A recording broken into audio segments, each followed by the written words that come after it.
I-update tayo sa ating hybrid MIUI 125 mga kapulido. So buo na nga as you can see. Medyo na-busy kasi sumali tayong karera. Tapos nag-rides kami. Nag-birthday si Mrs. Tapos sinabayan pa ng bagyo. So continuation ng ating hybrid M3.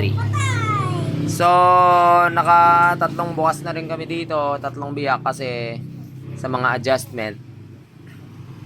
Siyempre, hindi naman plug and play.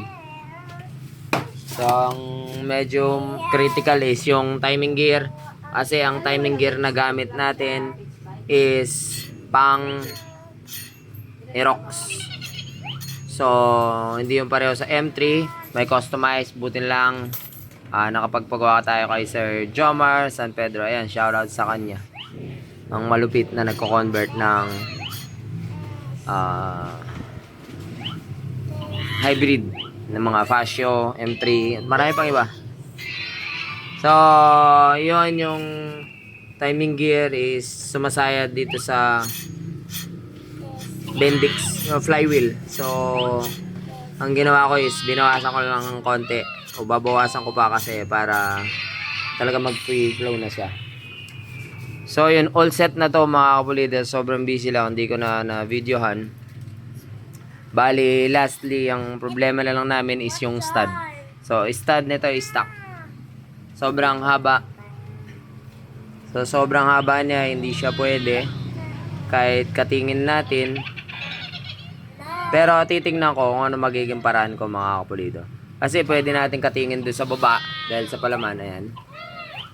Tapos katingin natin dito sa taas. Pag pinating mo sa baba yan, aatras yan. So, konting space na lang. Tapos, check natin kung aabot ba ito doon sa kanyang takip.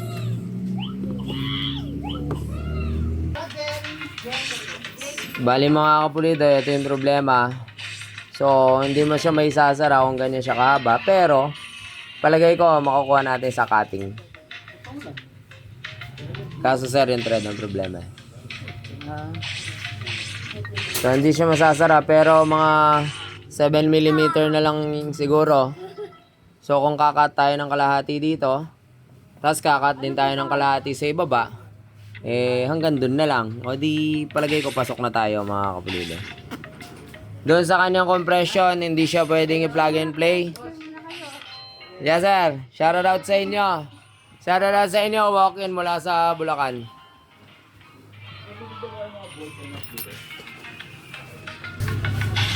So yun, palagay ko makukuha natin mga kapulido. Stock stud. Cut tayo sa baba ng kalahati.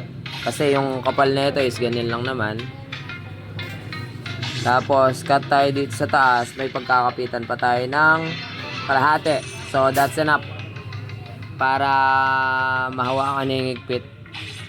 Sa compression ratio niya, hindi mo siya pwedeng i-plug and play yung doma dahil mataas ang set, 246cc. Pag kinumpute mo dun sa dati niyang dome,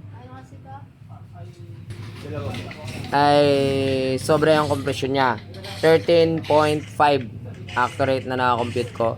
So ang ginawa ko is pinlat ko yung piston. Yun. So all set na to mga kapulido. Baga i-repaste ko na lang tong bakal kasi hindi natin masabi kung patag na patag yan. Tapos mag degree wheel na lang tayo, plug and play na lahat. So yan, let's go mga kapulido. Subukan na natin to.